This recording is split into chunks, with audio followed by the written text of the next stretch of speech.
This podcast is part of the Deluxe Edition Network. To find other great shows on the network, head over to deluxeeditionnetwork.com. That's deluxeeditionnetwork.com.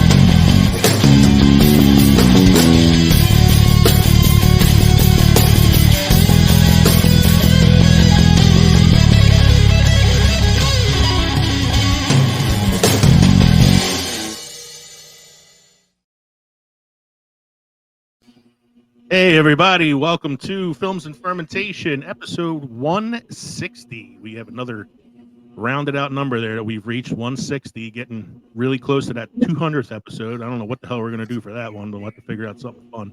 The full Monty. Yeah, we're going to do it naked, you're saying, or we're just going to review the full Monty? Yes. My wife just made a yuck sound in the background. I'm going to assume it's about the movie and not about us. So speaking of fun episodes, tonight we're talking about death. So we're going to be looking at some movie character deaths that we still think about, that still haunt us till this day after having watched those films. Yes, folks, you are listening to Films and Fermentation, a movie and alcohol podcast. I'm Leo. I'm Kevin. I'm Mike. We're three friends who like talk shit about movies while getting shit-faced. In this episode, we're discussing those character deaths that still haunt our dreams and make us question our emotional stability. Yes, it's the ultimate list of why did they have to go moments, guaranteed to stir your soul and maybe even bring a tear to your beer. So grab a tissue, pour yourself a drink, and join us as we toast to the dearly departed characters who have left us way too soon. Don't forget to drop us an email at filmsandfermentation@gmail.com or visit linktree.com/filmsandfermentation on all our social media and podcast links. Become part of the Films and Fermentation family. We are part of the Deluxe Edition Network at deluxeeditionnetwork.com. The Den. We have the Denny Awards coming up soon in September. We have an online survey you can go to so you can vote for us. The link will be in the description of the show across all of the podcast platforms that we belong to. So check out the Den at deluxeeditionnetwork.com and check out the current podcasts that we are promoting: Spoil My Movie Podcast and the Graveyard Club. I'm Chris. And I'm Mel. And together we host the podcast Spoil My Movie. We were watching movies anyway. And we were having in-depth conversations about those movies too. So we decided to share our thoughts with the world. You can expect me to gripe about inaccurate details like supposedly cold weather, but you can't see anyone's breath. And you can expect me to be totally adorable, but also psychologically deep. And by the end of each episode, we'll provide our respective ratings, using a rating scale custom tailored to the movie in question. Check us out wherever you get your podcasts. We're everywhere. We're actually behind you right now.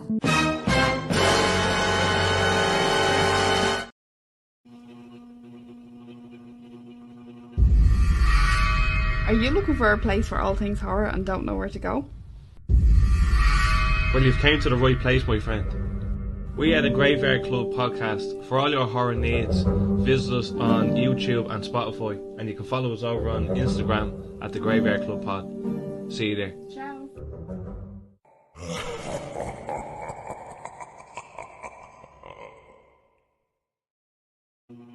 I like listening to the Graveyard Club just because their accents are awesome. What are we drinking tonight, gentlemen? Mike, are you on call this week? No. Okay, good. So what do you got going on? I'm not on call again until October, so I'm drinking an Old Smoky Tennessee Moonshine Blackberry Lemonade cocktail. I like those. Those are so good. Kev, what are you drinking this evening, sir? I am embarking on a very, very local favorite, the Double Nickel Sessions India Pale Ale. It's Pennsauken, New Jersey, which is not too far away from the city I live in. It is at a lower ABV. This India Pale Ale is designed to be enjoyed by all. The recipe is highlighted by a hop bill that includes Citra, Cascade, and Simcoe. It's 4.7% alcohol by volume. And then I have my Warwick Farm Brewing Brodello New Traditions, which is a Mexican lager. It's got a hint of lime flavor to it. I don't think there's anything describing the beer on the label. It's 5.1% alcohol by volume. And I will be finishing with a non-alcoholic beer, or a non-alcoholic beverage, the Liquid Death that I showed you guys a couple episodes ago. So water, basically, just Water, but yeah. death really. Death related. I was at my sister-in-law's this weekend, and she is only about an hour and 40 minutes or so from the Finger Lakes. So I took it upon myself to do a little day trip by myself to my favorite brewery up in the Finger Lakes on Lake Seneca, the Warhorse Brewery, where I picked up their Oktoberfest, which they just released again this year. You guys have had this. I bought it for you guys last year when I went up there for my birthday. It is the Warhorse Rolling Storm Oktoberfest. The picture of FDR on the front there. It's 5.5% alcohol by volume. It is a very, very good Oktoberfest. That's what I'm starting with tonight. And then I also have some of their bombshell hard ciders that I picked up as well that I'll probably be transitioning to at some point. I have a strawberry hard cider and a raspberry hard cider that I'm looking forward to as well. So that is where I'm going tonight for my drinks. Mike, anything special happen this week? This week in film history, 1953, From Here to Eternity, based on the book by James Jones, directed by Fred Zimmerman, and starring Burt Lancaster, Montgomery Clift, and Frank Sinatra, is released. Academy Award for Best Picture in 1954. So won the Academy Award for Best Picture. Frank Sinatra also won the Academy Award for Best Supporting Actor for this movie. And it is the movie and the Oscar-winning role that supposedly Mario Puzo borrowed from for The Godfather. When The Godfather's godson is crying about the movie he wanted to be in and couldn't get it, and they go and give the movie producer an offer he couldn't refuse. It's supposedly based on this incident with From Here to Eternity and why Frank Sinatra was in that film. What's the second one? Always a good one. Thank you, Molly. Yeah.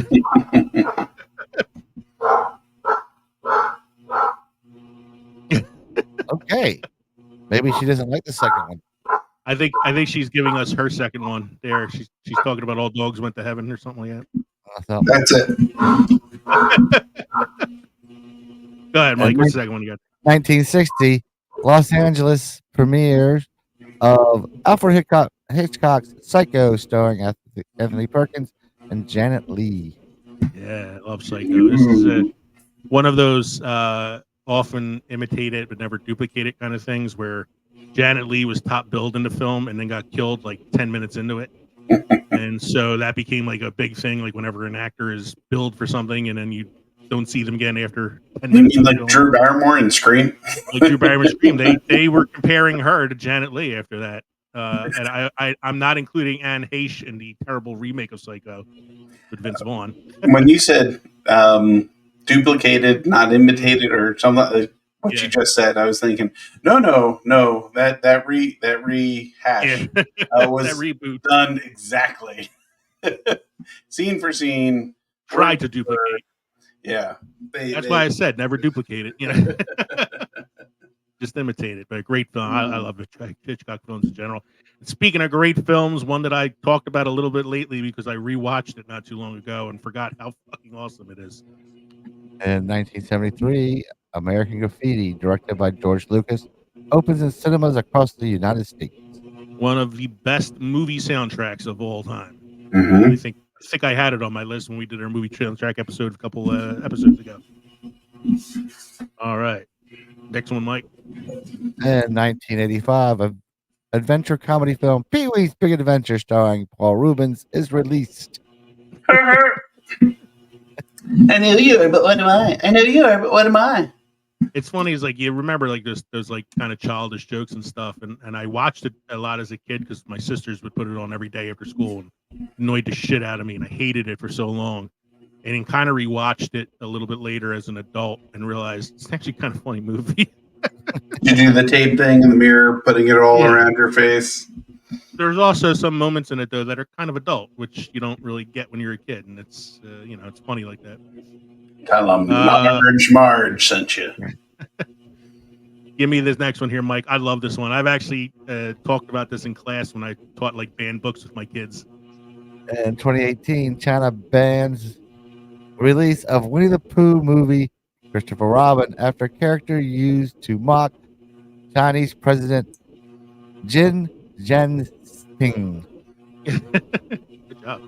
Yeah. Pretty close there. Pretty close. Xi Jinping. This also comes from the fact that China banned all copies of Winnie the Pooh books in their country because they don't allow literature that involves animals that act human, anthropomorphic animals. So you can't find Winnie the Pooh anywhere in China. But don't they also have the largest population of like furries? Yeah, you know. Japan. I think it's Japan.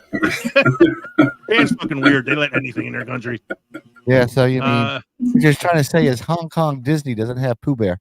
Yeah, probably not. I don't think it would have any. I mean, that would cut out a lot of Disney. Yeah, you know what? So Hong Kong would, because Hong Kong is an independent state. I think the rest of China is communist.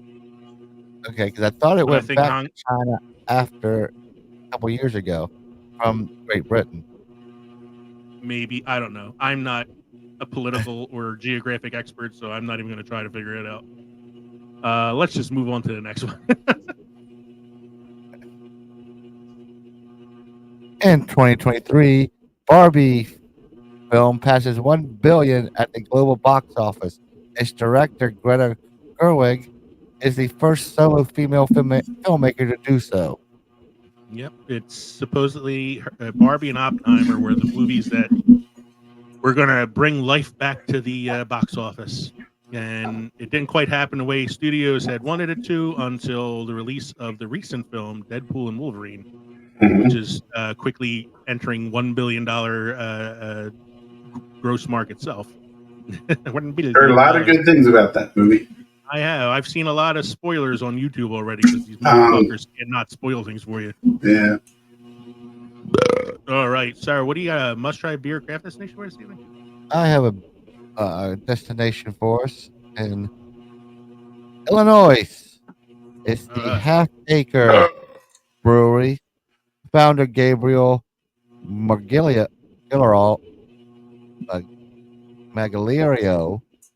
began Half Acre in 2006, and the brewery moved to Chicago's hip North Center neighborhood in 2009. Half Acre has since opened another 60,000 square foot facility at 2050 West Balmoral Avenue that includes a tap room and an additional outdoor beer garden. They offer a substantial food menu, a rotating selection of seasonal beers, special offerings, and barrel-aged beers, including Bethnick, a bourbon barrel-aged imperial stout with coconut and coffee. Oh, that kicked Leo out. He can't stand coconut. Nope, I'm not a coconut guy. Okay. Kev, again, I forgot to ask you, do you have any beer news tonight? Yeah, I'll come up with something. One of these days, I will remember to ask you in pre-show. One of these days, I'll tell you in pre-show. You know what you should do? I think it's much fun because it's a surprise to both you and me when we get to this point in the segment. I was going to say, since I share the notes with you, you could always put in the notes, hey, I got beer news tonight. Where would the fun be in that? Where would the fun be in that? All right. Speaking of fun. Beer is good! Beer is good! Beer is good! Let's go drink some beer!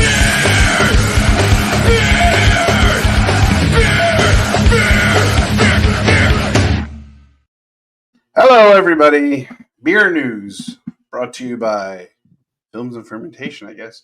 We only have a couple articles to go into. Gentlemen, when you think of tacos, what do you want to wash a taco down with? Milk. Yes, that's it. Tacos and milk. Or Salsa. salsa. Salsa. Just drink the salsa right there. Drink the salsa. No, Some that, people that choose cream cheese sauce from on the border. Some people enjoy having it with beer. And apparently in San Francisco, they have a taco and beer festival. Yeah, sounds like it should be good, right? But you'd be wrong. Another place to add to the road trip. No, that sounds like that should be the last personal road trip. Good Lord, the gas is going to That come sounds out like of we that. need to stay there for a few days afterwards just to make sure we're okay to get home.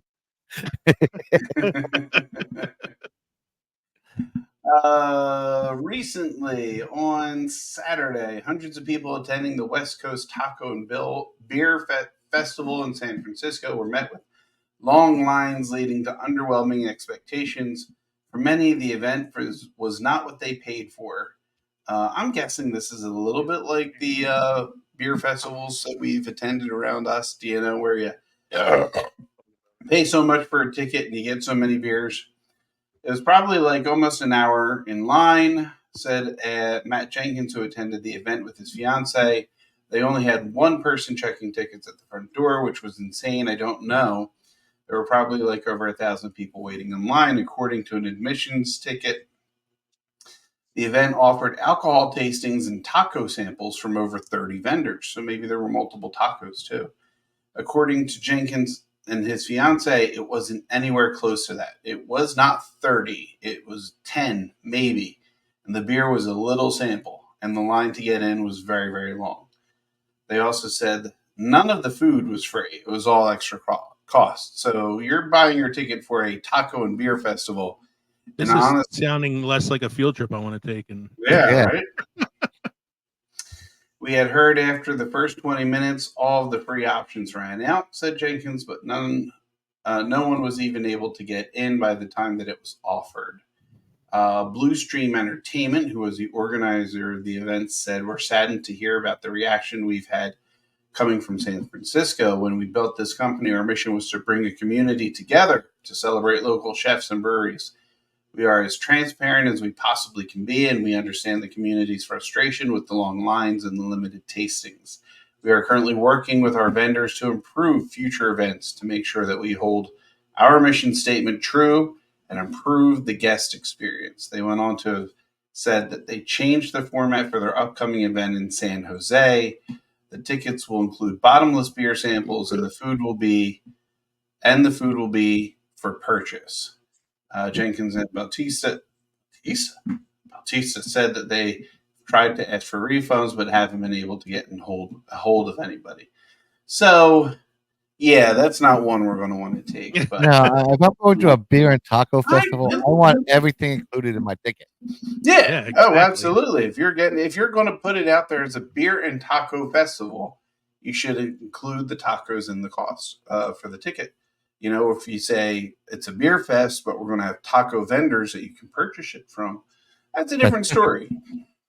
It's like the one we went to, that beer festival we went to. They had like food trucks there, but yeah, you know, you purchased from the food trucks because it wasn't. It just said Newtown, right? Yeah, you were just getting beer, right? And sometimes they include a voucher for so much money towards the food truck or the vendor. You know. On to better news. New Dogfish Head beer has launched. It's called On a Wing and a Beer. It is launching. Believe it or not, it's just me. It is launching on Wednesday, on August 7th. Dogfish Head Rehoboth Brew Pub, which I've been to a few times. They have some really good beers. I think one of my favorites is Namaste, is one of theirs. Yes. Brewing and Eats at 320 Rehoboth Avenue in Rehoboth Beach. will launch the Benevolence Beer of 2024 on a wing and a beer. According to the brewery, the beer is blonde stout and was inspired by a variety of bird species that stopped through Delaware during their migration, as well as the insects that help to pollinate the local plants. Hopefully, it's not the flavor of the birds and the insects. Let me see. The beer's ingredients include coffee, cocoa, blueberries, and bee balm.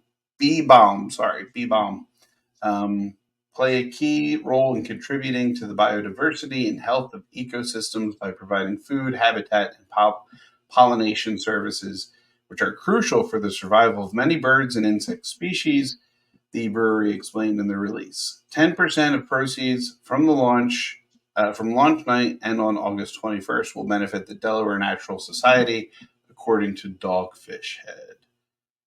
Sounds like a beer I'd try. Trying to see if there's a ABV. Looks as if it's 7% alcohol by volume. I can't recall ever having a blonde stout. I'm sure I probably have, but nothing sticks out, you know? I think, doesn't Guinness make like a blonde stout, or they call it like Guinness Gold or something like that? I don't. I think that's the only one I'm kind of familiar with. But yeah, I mean, I like Dogfish Head. They're usually pretty good. So yeah, no, they're good. Mm-hmm. So we like beer, we like alcohol, we even like some soda and the occasional glass of water. But something else that we really like is coffee. Let's hear some words from Coffee Brothers now.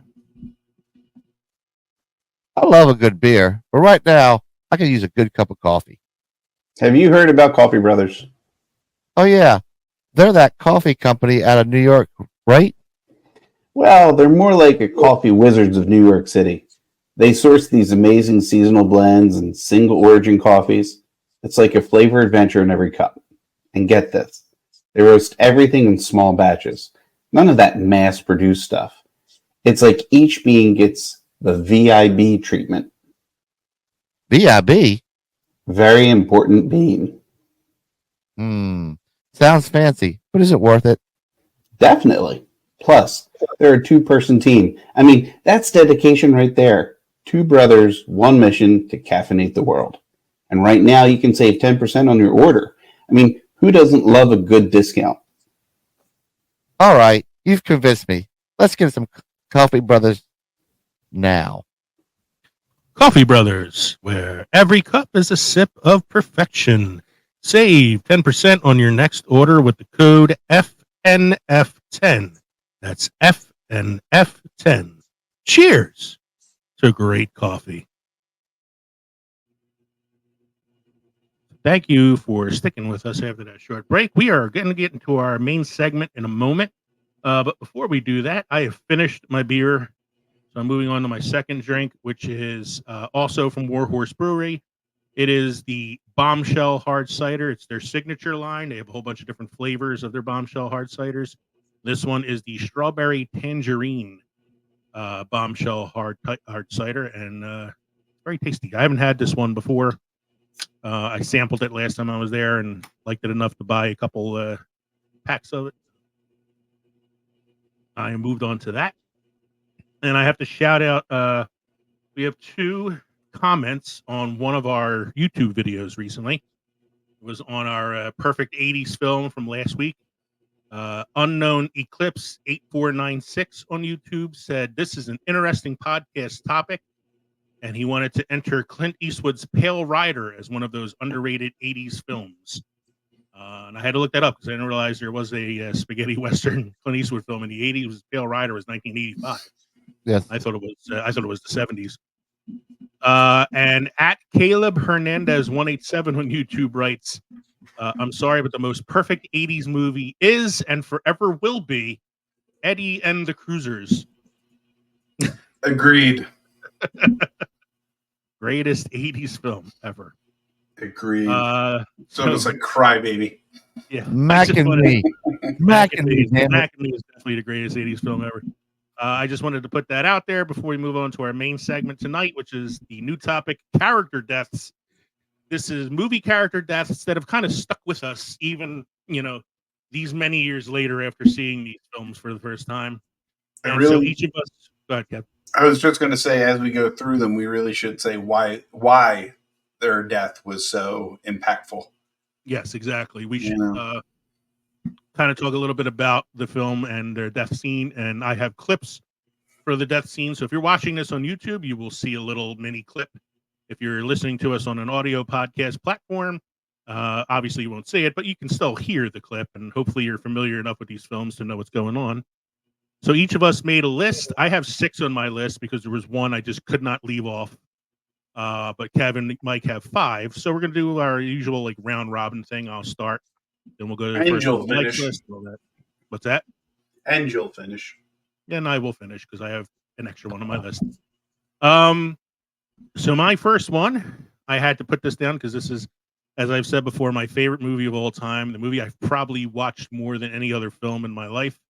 The Shawshank Redemption, and in particular, the death of the kindly old librarian Brooks Hadlin, played by James Whitmore, who had been in the prison for the majority of his life at this point, was a used-up old man with arthritis in both hands.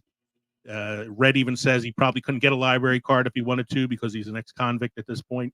Which is interesting because he ran the library. Because he ran the library, yes. He is released, given parole, very late in life after spending, I think, something like 50 or 60 years in the prison.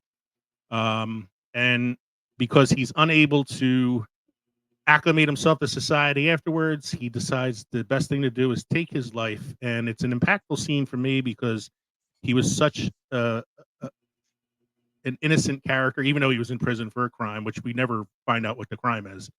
He is such a sweet, innocent character. He's one of the first guys to befriend Andy. They named the library after him that Andy builds in his memory and all that. And it's just sad to see this guy, after all those years, wasted, deciding that he couldn't go on anymore because he can't handle, the outside world. He has a pet crow, I believe, that he feeds. Jake, right? Yeah. Jake, and he gets him back to health and he releases him before he's paroled. Yeah.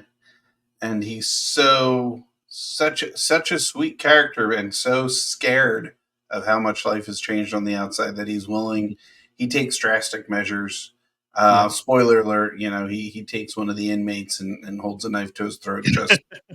I mean, I know it's recently come out, so I didn't want to ruin it for anybody, but that's how distraught he is about the idea of going back into the world. Yeah, and he figured the only way he could stay was to do something that would, force him to be put back into the cell and all that. But he ends up released, and this is what happens to poor old Brooks. Tired of being afraid all the time. I've decided not to stay.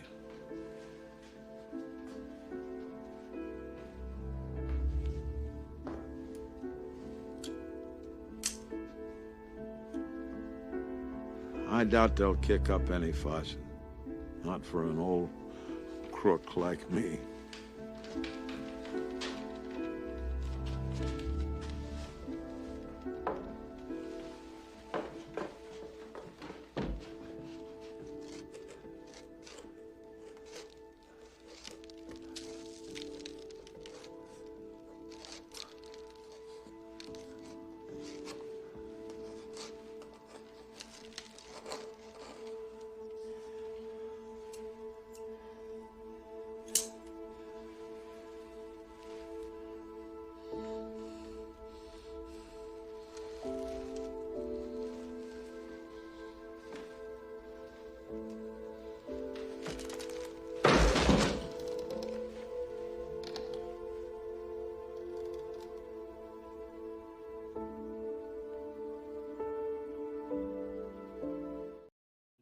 I'm just going to end it there. We don't have to see all the sadness. I was thinking as I was putting these clips together earlier, this is going to be a laugh riot of a fucking episode. Another thing I like about the scene, not that I like the scene, but like that's poignant about it, is it mirrors Red's release later on, where he's thinking of ways to break his parole, and you see him carving something, and you get the sense that he's like doing everything Brooks was doing, only to leave and go find Andy, but he carves into the ceiling, where it says Brooks was here, it says so is Red. I think he's in he's in the same exact room. He's in the same room and all that. Probably a halfway house, and he's got the same style of job, working as a grocer local market. Yeah. Great scene, great movie. So, what'd you say, Mike? Break boss. Break boss. Break boss. You You don't have to ask me every time you need to take a piss. Just go. Mike's first one on his list. Oddly enough, I said this in the pre-show. All three of us have chosen at least one non-human character for our list. Mike is the first one here. Guys didn't cry when Old Yeller died. I cried. I also I had to watch. I had to watch this. I was supposed to read the book in high school for a summer assignment. I watched the movie instead, of course. And yes, it was very sad because the kid's he shoots the dog because it was his dog. I was watching this in my house. My mom was on the phone with her friend. I remember, vividly that I'm watching it and I'm like, no. And they shoot Old Yeller and I run crying, sobbing into my mom. I was like, why did they have to shoot the dog? Well, why did they have to shoot the dog? He didn't mean it. He didn't mean it. He's a good dog. So, with rabies. With rabies, yeah. Hey, look. Mike, how old were you the first time you saw us? Oh, good God. I had to be young. Oh, God. I mean, it came out way before I did. Well, I was going to say, I was in high school the first time I saw it, and it still impacted me. So. I was young. I was 6, maybe. Wow. That's got to be rough. Oh, come on. It was Disney. Come on. Think about it. Yeah. Oh, I mean, then you got Disney fucking tears your heart out in 90% of his films. At least most of those early Disney films do. Oh, come on. Even the later ones. Up. Yeah. Let's see what we're all talking about here real quick. No, Mama. There's no hope for him now, Travis. He's suffering.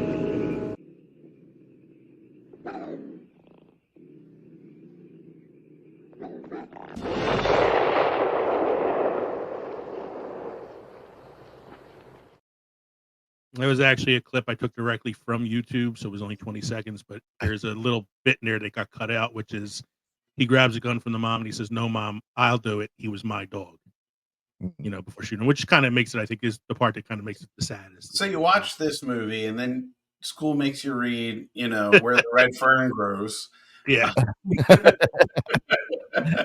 Yeah. It's like, what the hell have people got against dogs? And then you read The Outsiders. Everybody dies, and then you go to high school and you graduate to Shakespeare. Well, everybody dies. And by then you're so callous to it, you don't give a shit anymore. But yeah, Old Yeller's a good one. It's a really good one, and I don't think I've watched it since I watched it in high school. And nothing against the film. It's just it's. I find the animal death so much harder to get over in the movie sometimes than the human death. So, Mike, anything else you want to say, or should I move on to Kevin's first? We can move on. I don't want to cry up. Let's wait. If you're okay with it, I'd like to jump to my number 3. That way we kind of want to jump to your number 3. Oh my God, Jesus! As somebody who had to put down a pet in the last year, I edited this scene heavily because I just couldn't keep going with it. So Kevin's third one on his list, we're going to skip to number 3, is Marley, played by the dog Rudy, is the uncredited dog's name, and it's from the film Marley and Me. So should we just play the scene first, and then we can talk about it? You might as well. Here's the scene.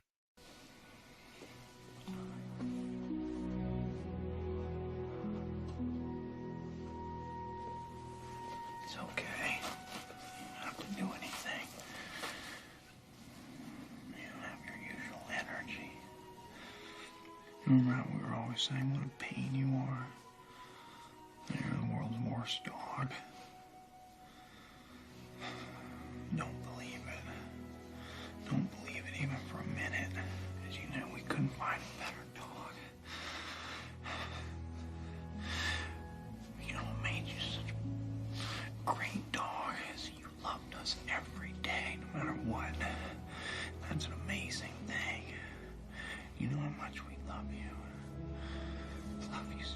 much.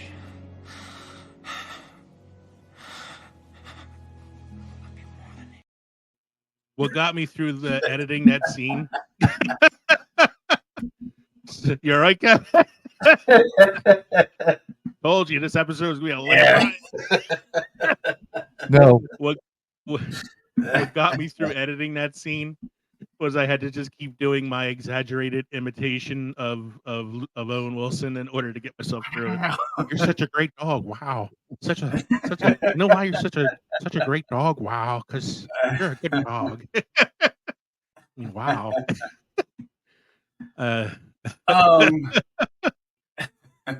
It's an animal that is loved by its family, and it's it's always tough when you have to say goodbye to a pet. So yeah, and it starts off he's the runt of the litter. It's a gift, and throughout the entire movie, it's really so many instances where Marley is just uncontrollable, uncooperative, bad dog, like he was saying. Every time we called you a bad dog, but you're not. But that's really when Marley is younger. And it's not just the dog's journey, it's his journey with his family and how they move and how they grow and how the dog is incorporated into that.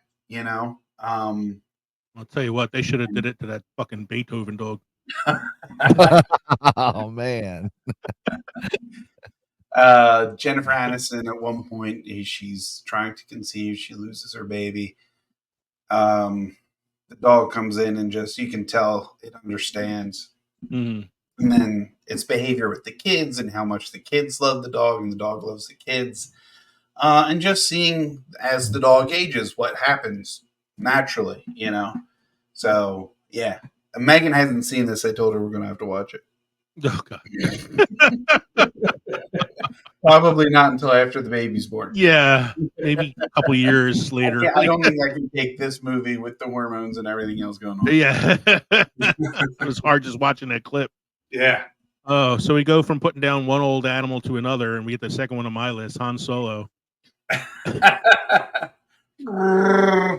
Played by Harrison Ford in The Force Awakens. And the reason I put this on my list is, aside from Han Solo being like probably one of my favorite characters of all time in Star Wars, watching him be killed by his own son in film was like kind of a shock and a surprise. But also, I sobbed so heartily in the theater when I saw this scene that the guy next to me got up and moved.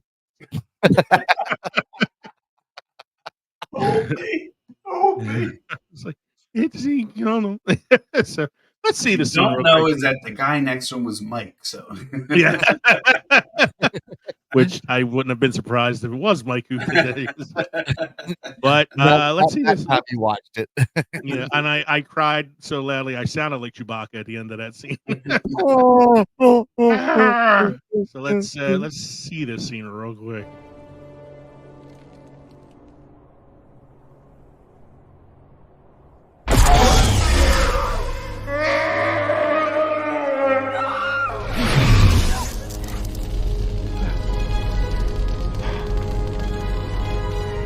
Thank you.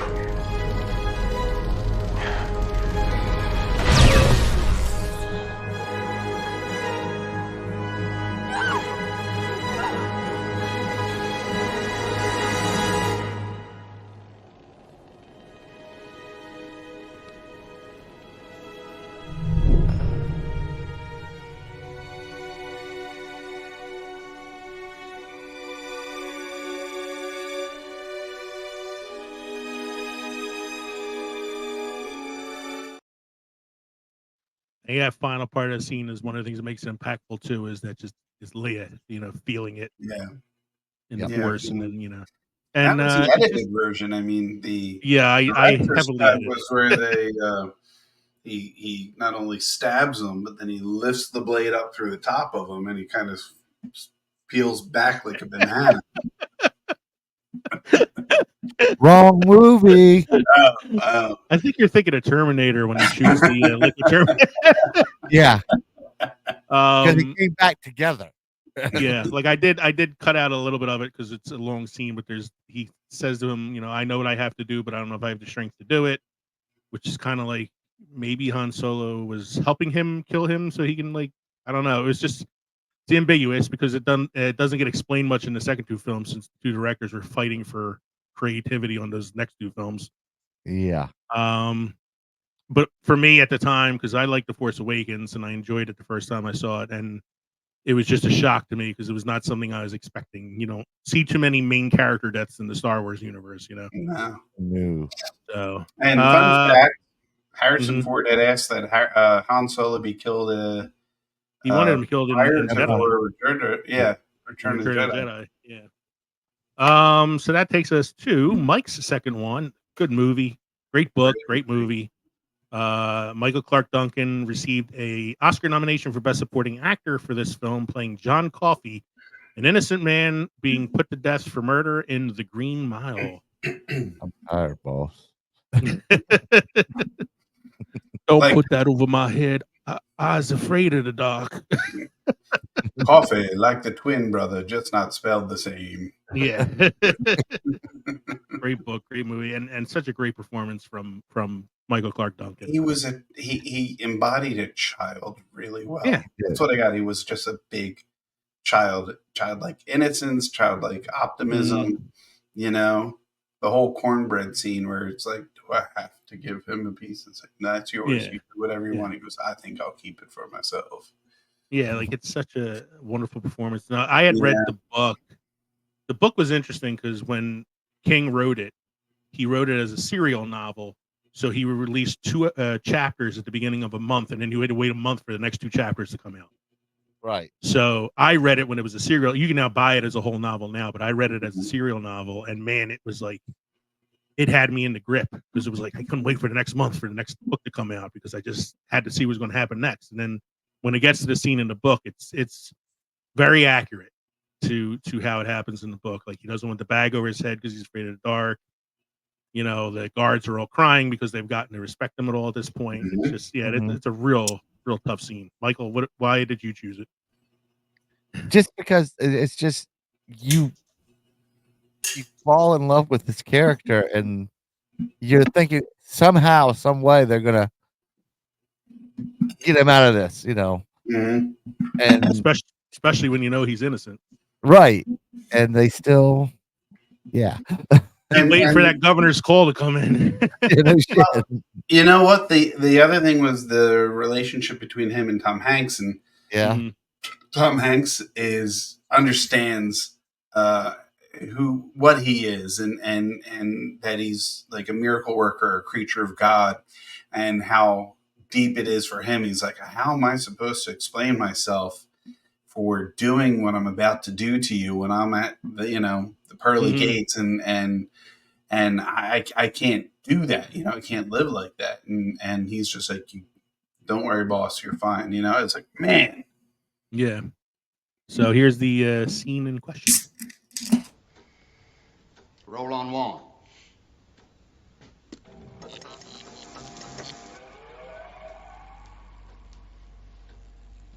Does it hurt yet? I hope it does. I hope it hurts like hell. John Coffey, you have been condemned to die in the electric chair by a jury of your peers, sentence imposed by a judge in good standing in this state. Do you have anything to say before sentence is carried out? I'm sorry for what I am.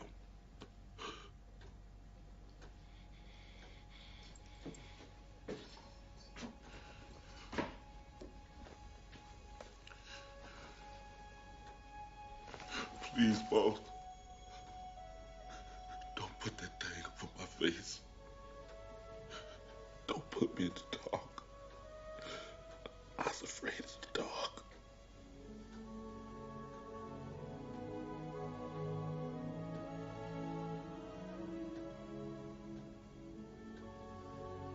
All right, John.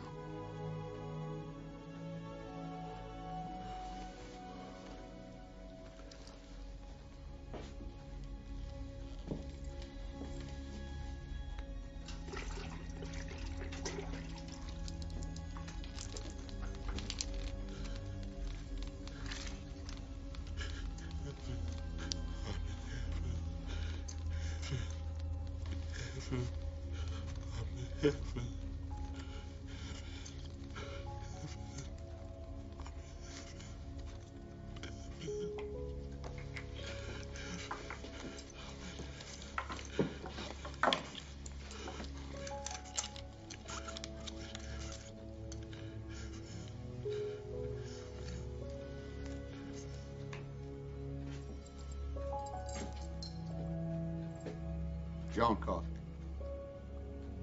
Electricity shall now be passed through your body until you are dead, in accordance with state law. May God have mercy on your soul.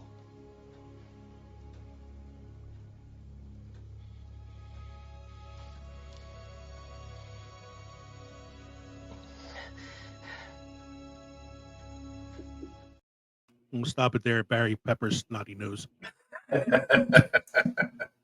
Mike, are you crying? Not yet.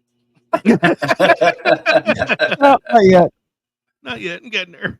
This is a there. laugh ride episode. I'm so glad we I chose tell it. you. Clean it. Yeah.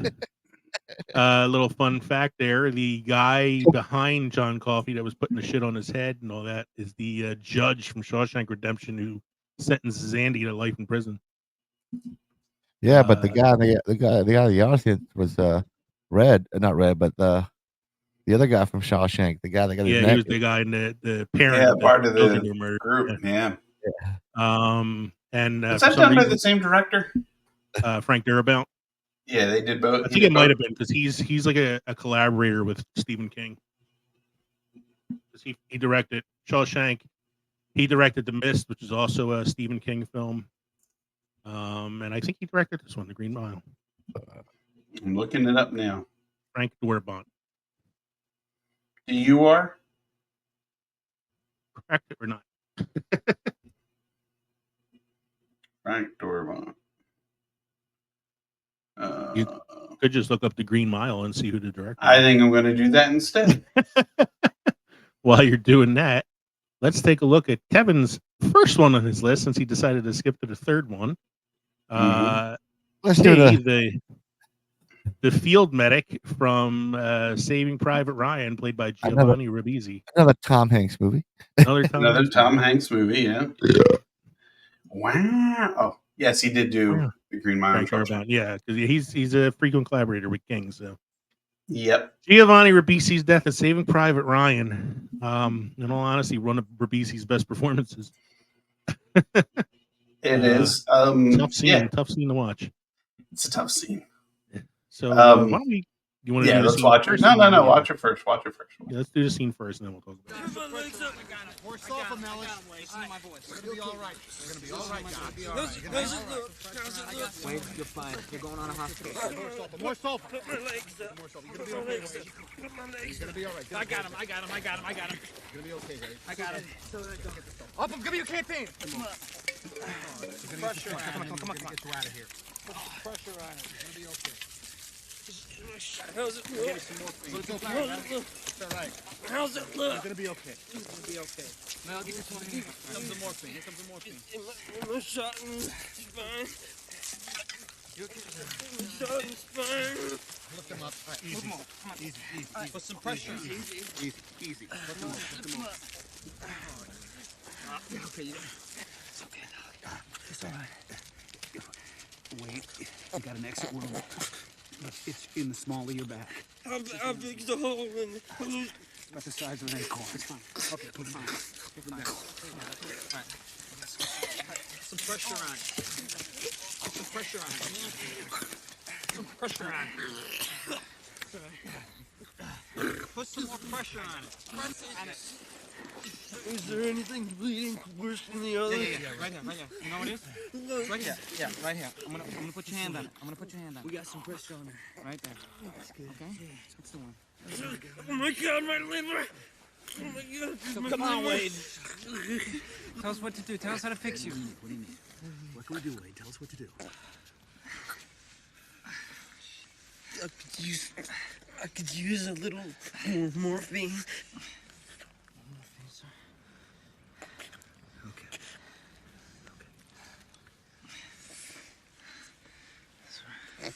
Give it to him.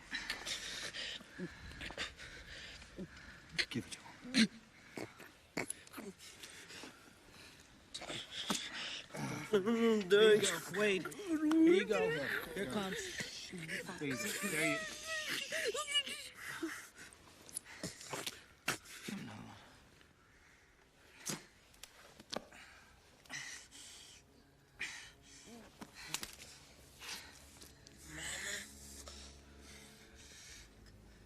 Mama.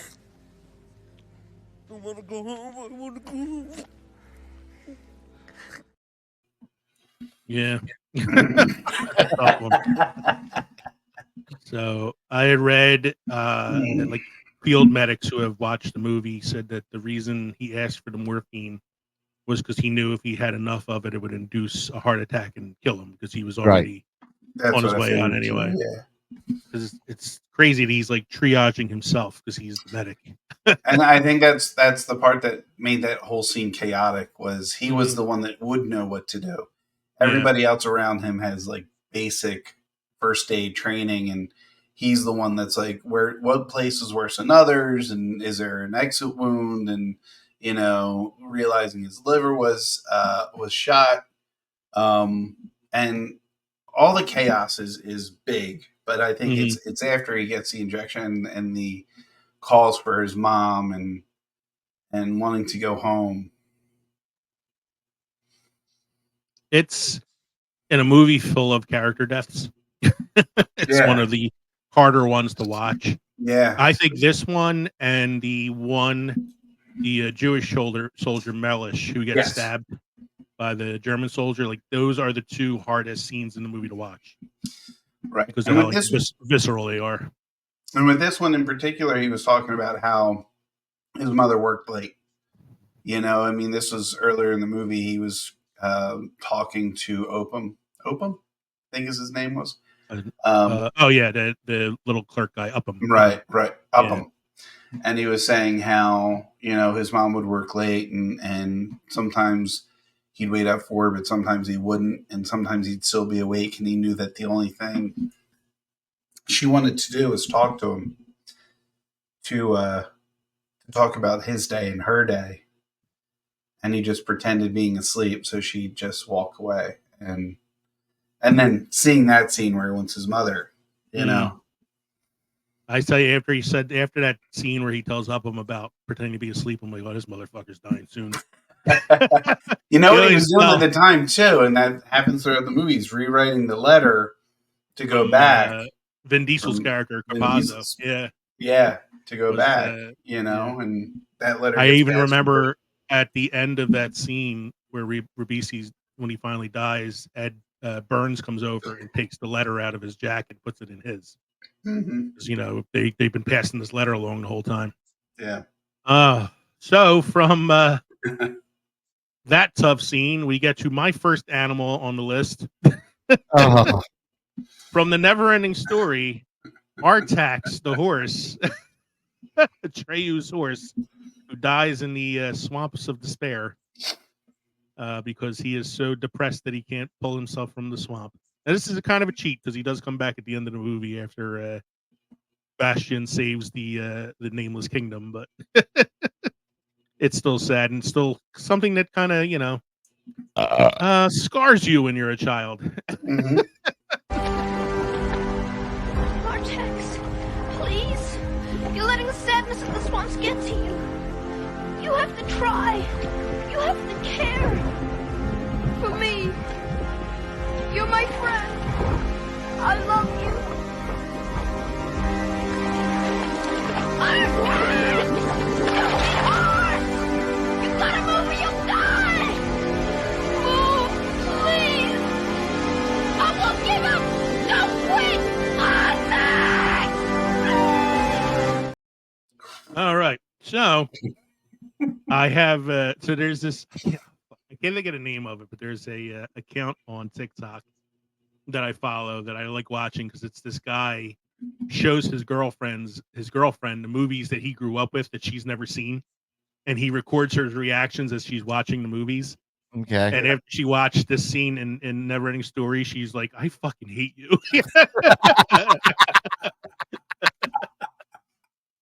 And I'm like, it's a great reaction seeing that for the first time. Oh, tough fucking scene. Yeah. Again, the horse lives. The horse lives. But the reason why it was sinking, it was the swamp of despair. Is that what you said? Like the swamp makes you depressed, and the depression makes you sink faster, and all that. Yeah. And as somebody who's dealt with depression in his life, Mm-hmm. it feels like that sometimes. Sometimes. Moving on.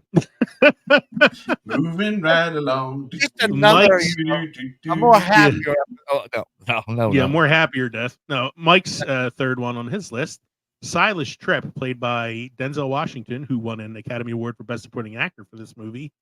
Glory. I almost feel like this is like a forgotten film. It is sometimes. Like three of us know it, but I feel like it's a film like more people need to see. It's such a good movie. If there was a way for me to put that into my curriculum with whatever I was teaching at the time, Black History Month or the Civil War or military history stuff. You could. It is based on a true story, so it would work for the Civil War. I think I watched this in high school for the first time in high school when we did like a Civil War chapter. I feel like, but. Yeah, so what I did, Mike, for yours is I clipped together two scenes because I feel like they go together and they're like both pretty poignant. So it's the scene with Silas Tripp dying, but it's also the very final scene of the film with the mass burial of all the soldiers, which kind of like ties into that. So let's take a look at your scene and then we'll talk about it some more. So this is from the film Glory.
So what I did was I tied together their Matthew Broderick's death, which leads to Denzel Washington's in the film, and then the final scene where their bodies end up next to each other in the mass grave of the soldiers. Mm-hmm. So, Mike, when's the first time you saw this? When it came out. Okay. I remember my I'm a parents. big Civil War guy anyway, so. Yeah, I mean, I know you're into some of these films, and you're a big fan of like Civil War history and all that stuff. Mm-hmm. My parents had gone out on a date night to see it. They came back, and I said, "Oh, how was it?" They said it was really good. My mother had said, though, in the very beginning, there's a shot where a cannon is fired, and the cannonball goes right through somebody's head, and you see that explode. And at that age, I was like grossed out. I was like, I never want to see this movie. Eventually, you grow up, and it's like, oh, we're watching. Yeah, There's still you grew some up? work. Eventually, we're still working on it. Oh, okay. The scene, the triage tent where they're cutting off the guy's leg. I mean, that Yeah.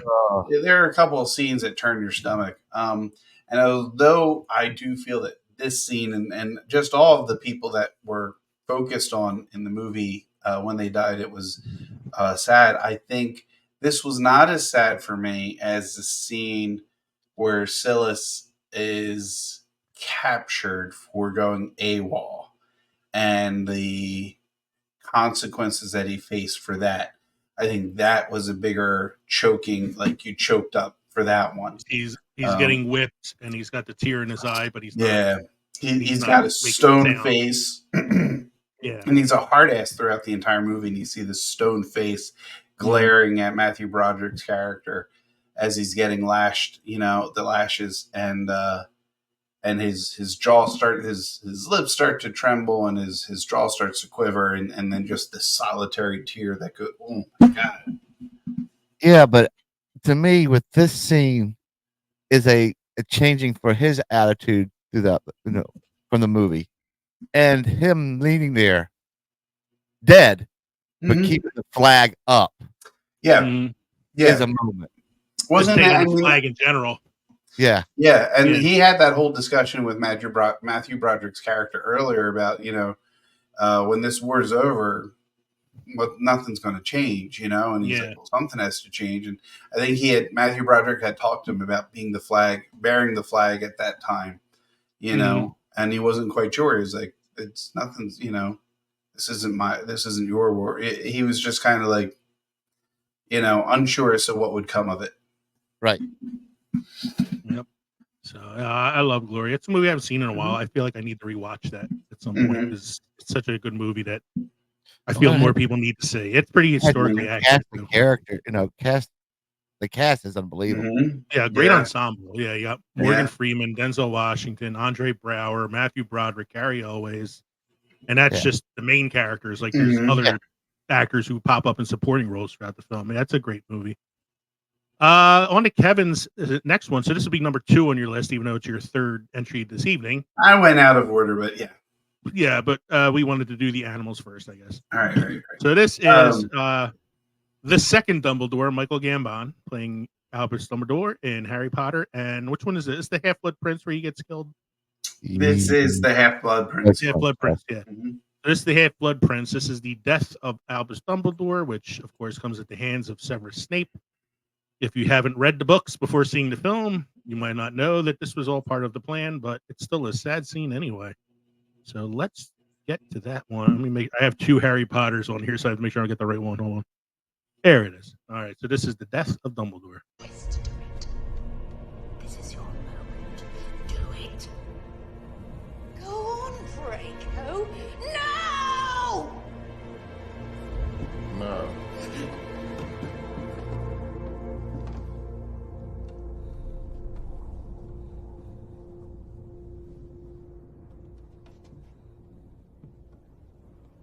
Severus.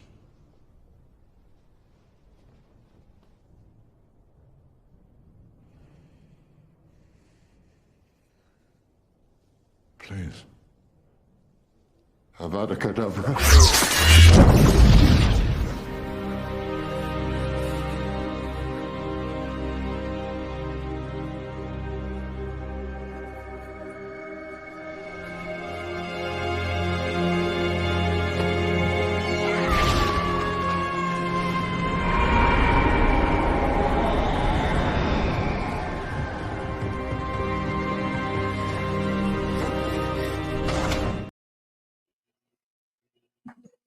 I have to say, even though it's a sad scene, it's a beautifully filmed scene. Yeah. Really well. I like the extra little added detail of Snape doing this to Harry, telling him to be quiet. Because actually, in the book, he's actually, I think, Dumbledore paralyzes him with a spell, so he doesn't really couldn't be seen. Yeah. So this one's a little more personal because it's like, oh, Harry's like, oh, Snape's here to save the day, and then right. Plus you have Draco not being able to do it, and Tom Mhm. Felton playing really well in that scene as somebody reluctant. The fall from the tower is beautifully filmed, and Alan Rickman, of course, the great Alan Rickman, plays it so well. Yeah. And it's been six movies, Mhm. 6 years fictionally of the bond between Dumbledore and Harry and what's going on, and the trust and the love and things like that. Things Dumbledore did that he thought would be in the best interest of Harry, and Harry felt neglected. So that's why, I mean, it's poignant for that fact that it's just, the one person who had 100% faith in Harry, um, dies. Mhm.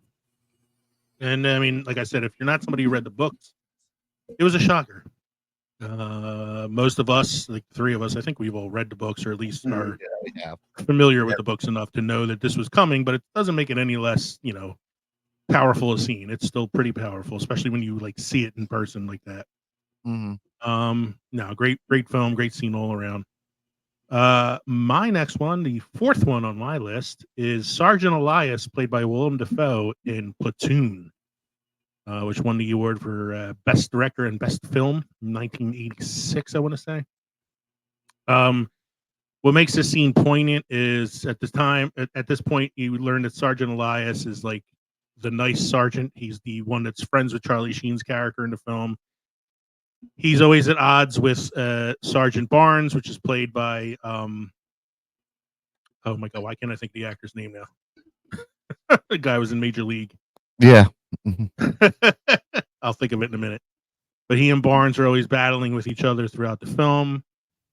And it is Barnes's character who shoots Elias in the jungle and makes it seem as though Elias was killed by the VC, when in fact it was Tom Berenger, who played Sergeant Barnes, who shoots him. They then get on the helicopter, leave, and Charlie Sheen at this point isn't sure if Elias is really dead or not. Barnes tells him, no, he's dead. I saw him. And then this happens.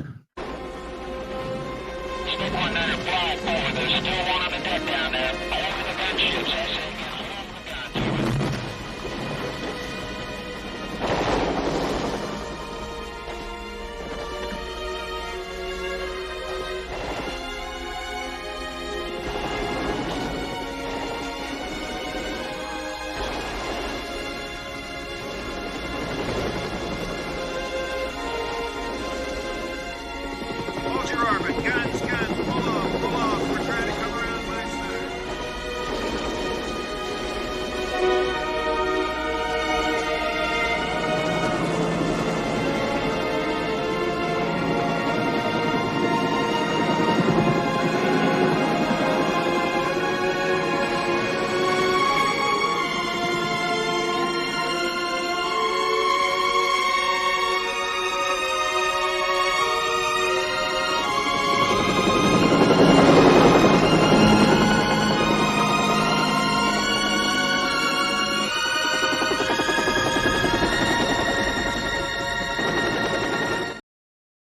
So he comes running out of the jungle, raising his arms up to the helicopter as it's flying by, but it's too late at this point. And that scene of him raising his arms before taking one final shot is the scene that ends up on the cover of the DVD and the Movie VHS poster, for the yeah. film. It's a very Yep. iconic scene. And it's the scene that ultimately leads to Charlie Sheen eventually killing Tom Berenger's character himself as revenge for Elias. Yep. Great music too. Good selection Oh of yeah, Adagio strings. such a great score for that film. From one icon to another, the 4th one on Mike's list, Tony Stark, played by Robert Downey Jr. in Avengers Endgame. I am inevitable, and I am Iron Man. The thing that gets me with this scene is is everybody like dropping the one knee at the end, the captain and Thor and all that stuff. Tom Holland's great in this scene. I almost wanted to put the dusting of Spider-Man on here just because of that kid that was crying in the theater next to me, but since he came back, I decided not to. Yeah, but Although, I mean, Downey's coming back though, even though this is Doctor Doom, but he's coming back. yeah, it's just the sacrifice and Yeah, I the know what you mean. It's a great scene. Let's take a look at it and we'll talk about it some more.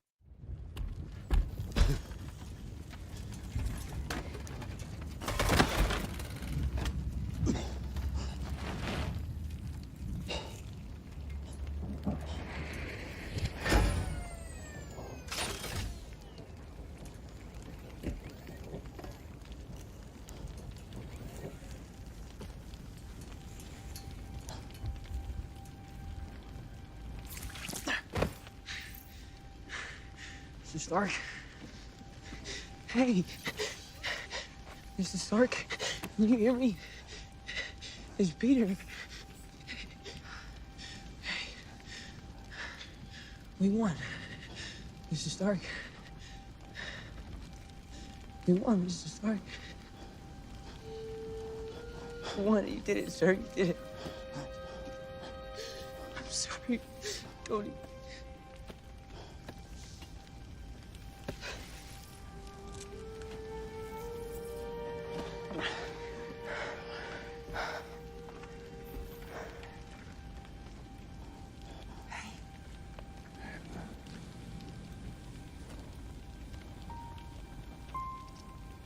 Friday.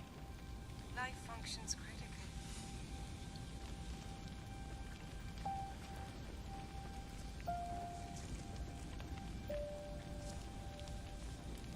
Tony. Look at me. We're gonna be okay.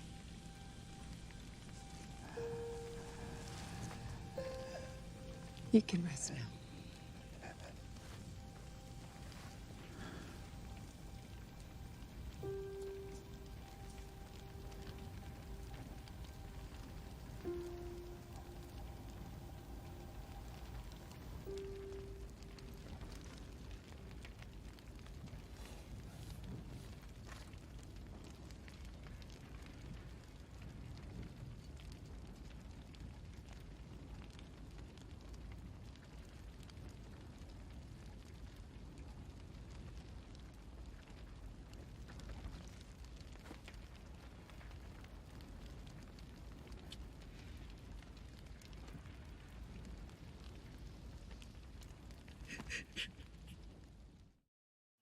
Love the little added detail of the arc reactor turning off too. Yeah. I love you, 3000 guys. I mean, Tom Holland and Gwyneth Paltrow sold that scene. Oh yeah. Mm-hmm. His reaction and the whole "we won, you did it, Mr. Stark," and then it's hard to hear what the edit I have, but he, as he's being pulled away, he says Tony, which is probably like the first time he ever called him Tony and not Mr. Stark. Mm-hmm. And then Gwyneth Paltrow's whole "you can rest now" is such a amazing. I have your money. Yeah, like she said, I actually thought of that earlier. She was like, "We're gonna be okay," and I'm like, "Of course you are. He's a fucking billionaire."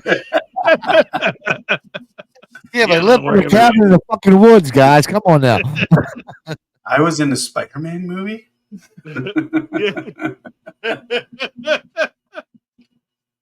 Oh.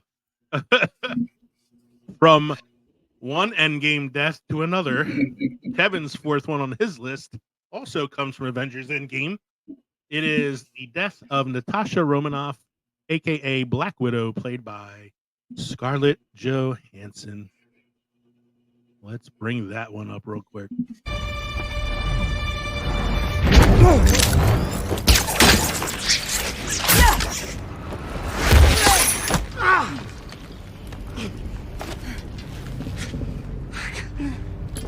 Damn you.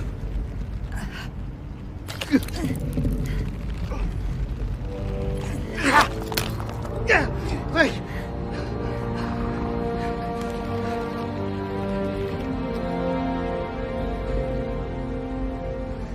Let me go. No. Please, no. It's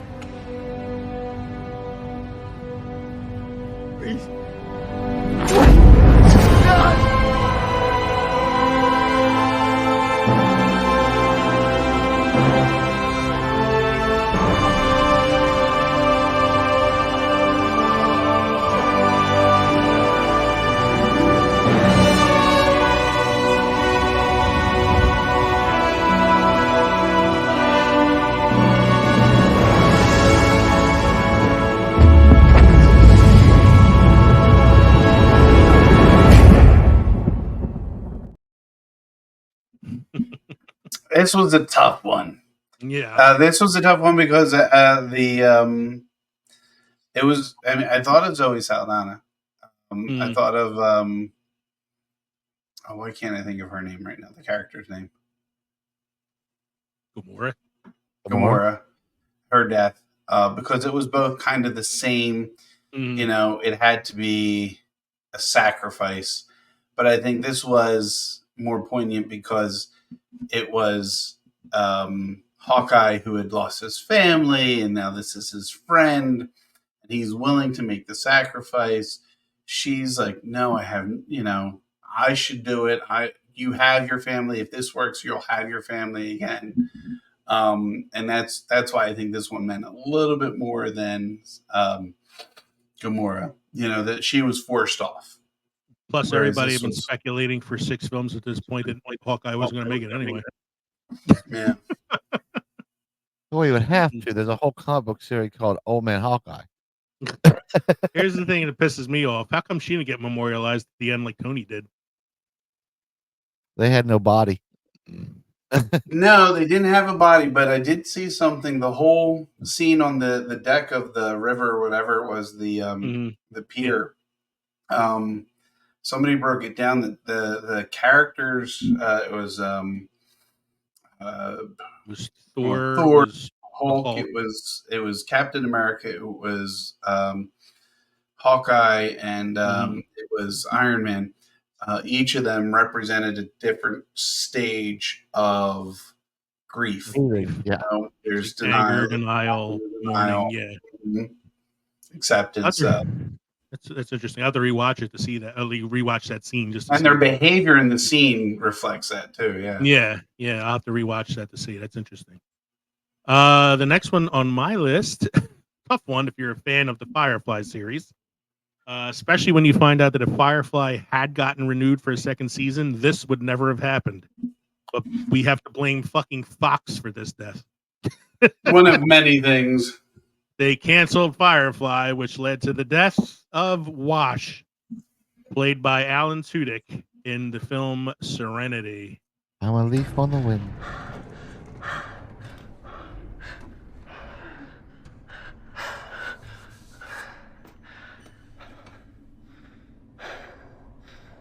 I'm a leaf on the wind. Watch how I Wash, baby, baby, no, baby, come on, you gotta go, come on, we gotta move, baby, please, you gotta move, baby, come on, come on, go out. So at this point, we shouldn't be surprised that Josh Whedon isn't afraid to kill off main characters. No. No. But when you Especially watch with it, that and it's coming like, back again. So yeah, because it's like he was such a lovable character. Mhm. Alan Tudyk is a national treasure to begin with, He's a and leaf on the wind. it's such It's like an unexpected death. Like there was so no build up. It was sudden like, and unexpected. yeah. And there was no he didn't have any like final words to Zoe or anything. It was just like it just happened. Mm-hmm. And then her reaction afterward is sells it too. The whole, let's go, we gotta go. Yeah. And I wanted to, but I was like, this is gonna be long enough as it is. But I wanted to include the next scene where they're getting geared up for the attack of the Reavers rather, and they say, Wash, where's Wash? And she goes, he ain't coming. And like they all realize for the first time that like he's not, he's dead. It's such a amazing follow up. Here's a story I heard at one of the cons he was at. Mm-hmm. He autographed his Firefly picture to a lady that had one, and he signed it. I'm a leaf on the wind. Mm-hmm. She broke down in tears. Yeah, yeah, right. I saw a thing. They interviewed Gia Torres, who plays Zoe, and she's like, I could just imagine somewhere out there in the universe, there's a little half white, half black, curly red-headed kid running around the ship that belongs to Wash and Zoe. So her speculation was that Zoe was like pregnant when this happened.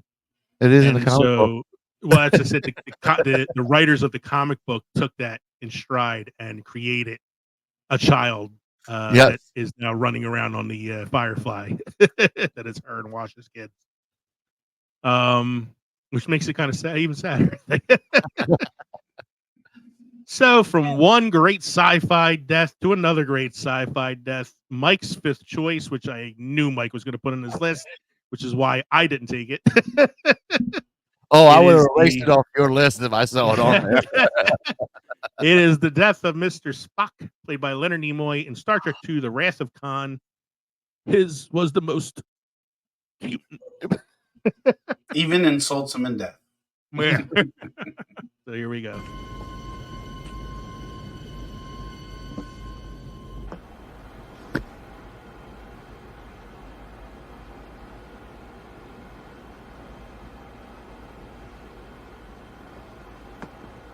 Spock!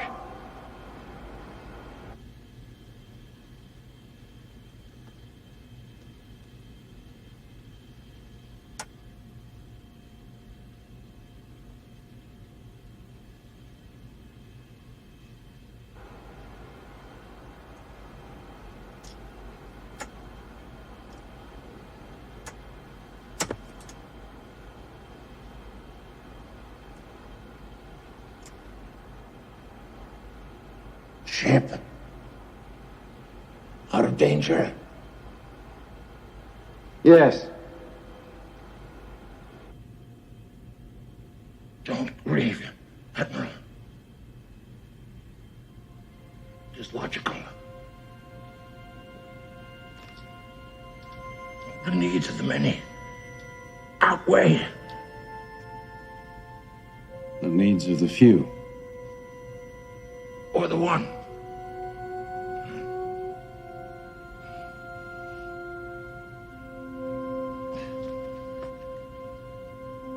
I never took the Kobayashi Maru test until now. What do you think of my solution? Spock.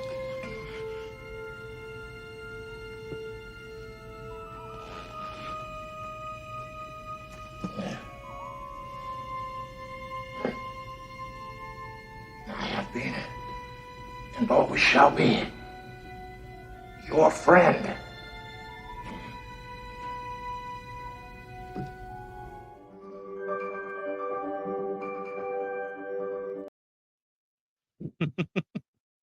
It's such a Spock death.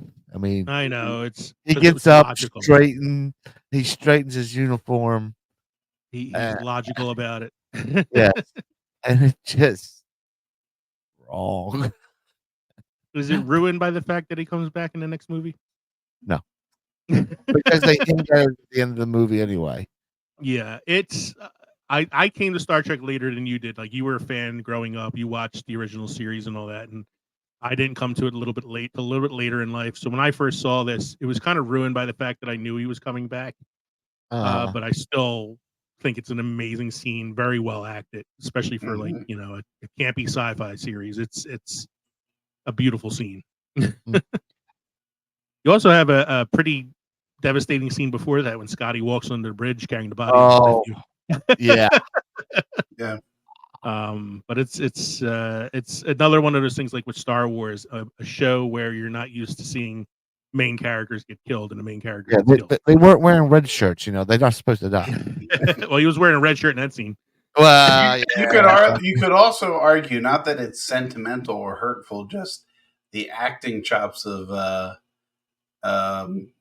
Khan George, not George. I mean, Ricardo Montalban. Ricardo Montalban, and his monologue as he, exacts his revenge, and his all scarred up. He goes, Step at thee. Step at thee. I love Wrath of Khan, man. It's tops for me as far as like Star Trek movies go. It's the bee's knees. Which takes us to the last one on Kevin's list. From The Lion King, our fourth animal entry of the evening, technically, if you want to consider it that way. As Disney tears our heart out some more. Yes, and I'm assuming you wanted the original animated film and not the quote-unquote live action, right? Correct. So this is The Death of Mufasa, voiced by James Earl Jones in The Lion King.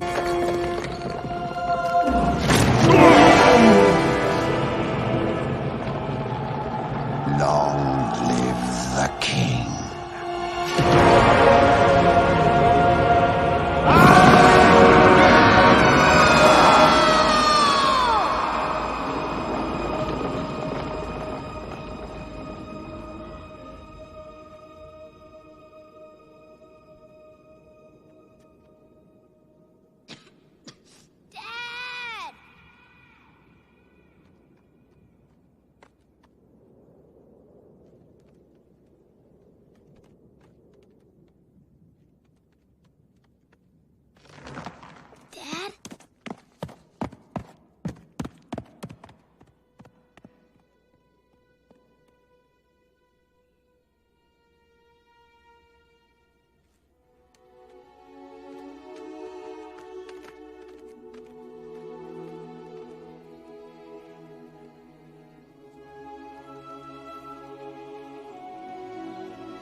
Dad?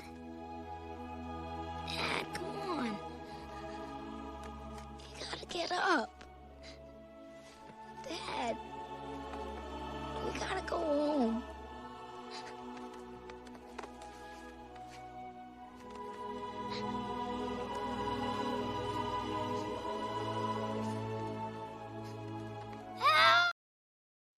What got me was the little tug on the ear. This is a movie death that crosses species, dude.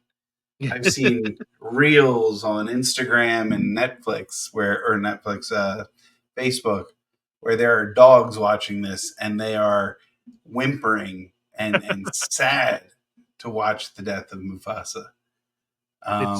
It's heightened by how evil Jeremy Irons' performance is too. Oh yeah. Long live the king. Where have I seen this? And I've said it before, I'll say it again. Best adaptation of Shakespeare ever. Agreed. No, so such a tough scene. Like Mike said, it's one of those Disney heart tuggers, man. Was this the first Disney male character getting killed? I mean, they all seem to have been mothers prior to that. Yeah, it's usually a lot of mom deaths. I don't know. I'll have to research. That's a good question. I'll have to look it up and see. I'm sure Google will answer that for me pretty Disney easily. deaths. What is the first male character to die in a Disney film? And that takes me to my last one. I have an extra one on my list because I really, really didn't want to not include this one. Going back to the Harry Potter franchise, it is the death of Snape, played by Alan Rickman in The Deathly Hallows Part 2. Not just the devastating part of the death, but the fact that when Harry goes and looks at Snape's memories, he finds out that Dumbledore is the one who asked him to kill him to help him get closer to Voldemort, because they were raising Harry to basically die, since Harry is a Horcrux himself. Sacrificial Then leads man. to one of the most romantic scenes in all of the history of Hollywood. Always. Here we go.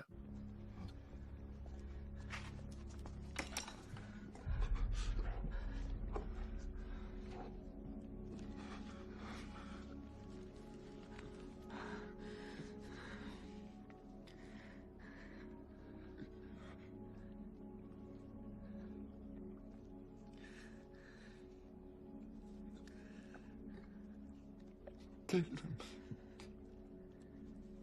Take them. Please. Give me something. Quickly, a flask, anything.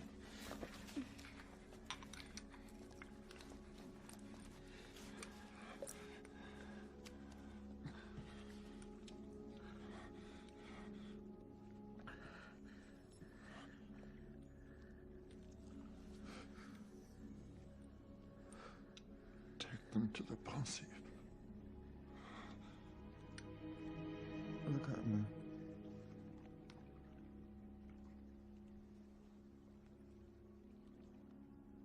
You have your mother's eyes.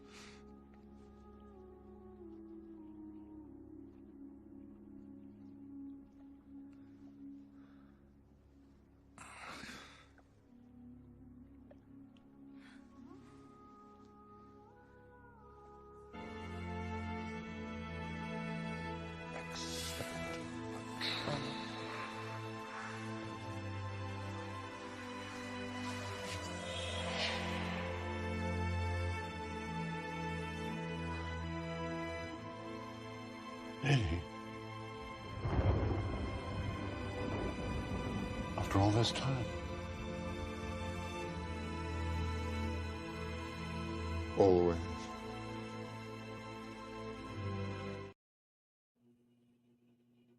If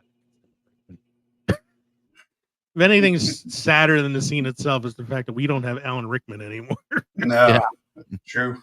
But that man was never nominated for an Academy Award as fucking highway robbery. Oh man, so that's such a beautiful scene. It's the scene leading up to it is Voldemort, of course, letting loose his snake Nagini on Snape, who is bitten multiple times, which was what leads to his death. It was Voldemort was under the impression that the Elder Wand wasn't his because he hadn't won it, and he had thought that Snape had gotten it from Dumbledore. Yeah, so it was technically, I believe, Malfoy's or something at that point. No, Malfoy. It was actually Harry's at that point because Harry had already disarmed Malfoy earlier. Malfoy. Yeah, so was he that killed him. No Yeah, reason. killed him to take the Elder Wand, but of course, then we get the reveal that he wasn't evil all along. He was basically a double agent. He killed Dumbledore because Dumbledore asked him to, and he was in love with Harry's mom the whole time, which is why he was like secretly his protector and all that. So great scene. That is the end of our main list. I'm gonna do some shout outs real quick, and then we'll look at our honorable mentions before closing out the show for this evening.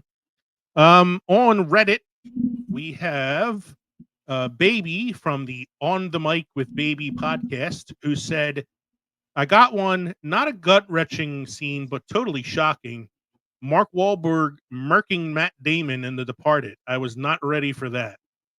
I don't think I would be. I was devastated by that because Mark Wahlberg killed a character that Matt Damon played who was kind of a despicable scumbag anyway. So yeah, it's not one that I was gut wrenched by, but a little shocking. Actually, there's one from the movie I found even more shocking, which I have on the honorable mention list.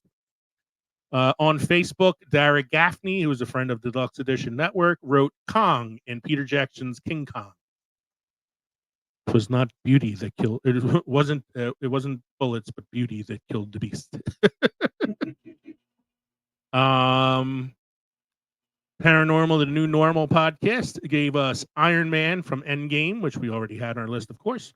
Our friends over at Back to the Blockbuster, Gaius and Jackson, gave us Mufasa from The Lion King, which, of course, we had on our list already. And that is, I think, all the shout-outs I had for this evening. We didn't get too many shout-outs for this, but that's okay. Here is my honorable mention list. I don't have clips for these because God knows this episode's long enough. So I have, we mentioned this already, Ellie from the first 15 minutes of Up. First 15 minutes of Up were so devastating in general. I have Rutger Hauer's death scene in Blade Runner. Mostly for the amazing monologue that he gives in that scene where he ad-libs the line, all of these memories will disappear like tears in the rain. I have Neil from the Dead Poets Society. That is the character that Sean Patrick Leonard plays, who kills himself at the end, but he can't be an actor because Dad don't want him to be and all that. I have the death that I feel is more shocking from The Departed, Leonardo DiCaprio's character's death, because it totally comes unexpected. He gets shot in the head like by some like minor character of all people, and it just comes out of nowhere. And also from The Departed, the death of Martin Sheen, which is a very unexpected and unnecessary death as well. I have Michael Rooker as Yondu in Guardians of the Galaxy 2. Yep. He may have been your father, but he ain't your daddy. Mary Poppins, y'all. Mary Poppins, y'all. I got Macaulay Culkin in My Girl. Okay. You can't see without his glasses. And Macaulay Culkin in The Good Son. Oh, he fucking had to die in The Good Son. He was the villain. I got another Harry Potter one for you. Dobby the Elf. Yeah. He's killed by Bellatrix Lestrange. I wanted almost to put the death of Fred. Is it Fred or George who dies? Fred, I think, right? Fred. It's Fred. But you don't see his death. It's only Fred, the aftermath. It's George and Dead. Yeah, George and Dead, that's right. But you don't see his scene. You only see the aftermath, which is the sad scene. But so I didn't include that one. Well, that's and then the last one I have, everybody else also dead too. And then I have Gamora's death from Infinity War, which Kevin already mentioned a little bit earlier. So those are my honorable mentions for this evening. Gentlemen, how are your drinks this evening? Very good. They were good. I didn't get a chance to talk about the Brodello, which I opened about halfway through, probably earlier than that. Very good. It's a lime-flavored Mexican lager. I asked them when I got it, no jalapenos? They said no jalapenos. So this should not be dangerous to me later. But they were very good. So during one of the clips, I don't know if you guys noticed, I left for a minute there. I ran to the fridge to grab my third drink of the evening. I have my third drink, which is another signature bombshell hard cider from Warhorse Brewery. This one is a raspberry hard cider. So I had a raspberry, a strawberry tangerine, and a Rolling Storm Oktoberfest from Warhorse Brewery this evening. All three were amazing, and I feel pretty good right now. Mike, do you have any beer trivia or history for us this evening? I do. I have a beer fact for you. Stouts and porters look the same, and at one time, stout was a stronger version of porter. They are not as similar today, however. The main thing that distinguishes the style is that porters rely on black patent malt for their dark color, whereas stouts use roasted unmalted barley. Right. So we have a quote of the week, again brought to us by Mike via his Hollywood quote book that he has there. And Kev, do you have it in front of you to read it? Mm-hmm. Go for it. Cinema is the most beautiful fraud in the world. By Jean-Luc Godard. Yes. So if you're not familiar with who Jean-Luc Godard is, he is a French director known for some sort of sardonic, very cynical films that he has made over the years. So it's not surprising to me that this is a quote from him. That cinema is the most beautiful fraud in the world. We enjoy watching lies on screen, basically. Well, yeah. It's escapism. It's escapism, yeah. So thank you, everybody, for joining us this evening for this laugh riot of an episode 160, movie character deaths that we can't get over. We're going to take some time to get over them tonight because all three of us are already on the verge of fucking waterworks right now after having to watch this shit. We hope you enjoyed listening to the podcast as much as we enjoyed depressing it for you. Don't forget, you can send us an email at filmsoffermentation.com if you were looking for some good therapy. You can also find us on linktree.com/filmsoffermentation, find all of our social media podcast links. You can support us on Patreon or buy our merchandise at teespring.com or find out more about us and the other podcasts that are on the Den, the Deluxe Edition Network at deluxeeditionnetwork.com. Don't forget to stop by the Crossroads between Pickled and Fermented next time. We're going to try to do something a little more fun, a little less depressing. We're going to do another bracket episode, even though we did one already this season. I feel like this would be a good one to do another bracket for. We're going to talk about the best movie villains of the 1980s. We have been on the 80s movie kick lately, so we're deciding to kind of stick with that portion of the theme here, and we're going to look at some of the movie villains of the 80s, put them in a bracket so that we can vote on who is the best 80s movie villain. So please tune in for that episode next time around. In the meantime, I'm Leo. Kevin. I'm Mike.